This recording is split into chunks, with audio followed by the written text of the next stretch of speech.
Un véritable chef-d'œuvre de l'art baroque que cette chapelle de la Miséricorde, située à Nice, sur le cours Saleya. Une chapelle peu connue parce que privée. Appartenant à l'archiconfrérie des pénitents noirs, elle n'est que rarement ouverte au public. Et pourtant, elle est considérée par les spécialistes comme l'un des 5 principaux chefs-d'œuvre de l'architecture baroque dans le monde.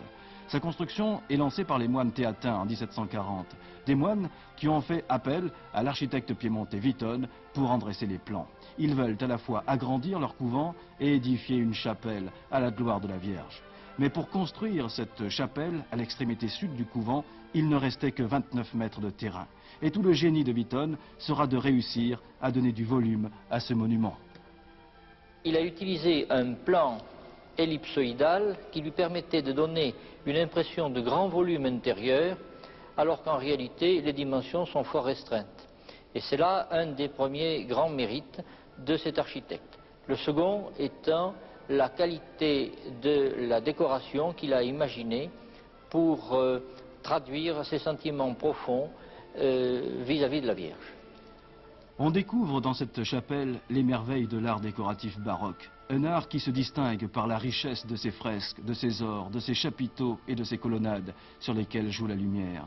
On y trouve aussi des chefs-d'œuvre de l'art pictural, comme ce rétable de la Vierge de la Miséricorde, peint par Miraillet.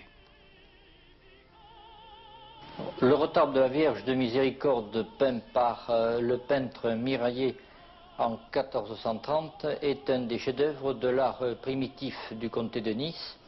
Il se situe dans le renouveau du culte de la Vierge qui commence avec le XVe siècle et qui va s'épanouir dans les siècles suivants.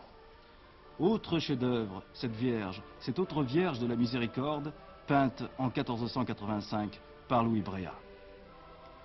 Vitonne, l'architecte, avait une admiration inconditionnelle pour la Vierge Marie. Et ce monument n'est autre, selon lui, que la traduction architecturale de ce sentiment. Ici, rien n'est droit, tout est courbe, afin de créer une sensation de vibration. En fait, pour Vitonne, quand on regarde l'édifice, il doit vibrer comme doit vibrer la foi du chrétien pour la Vierge. Ainsi, avec cette chapelle de la Miséricorde, Nice possède un joyau architectural inestimable.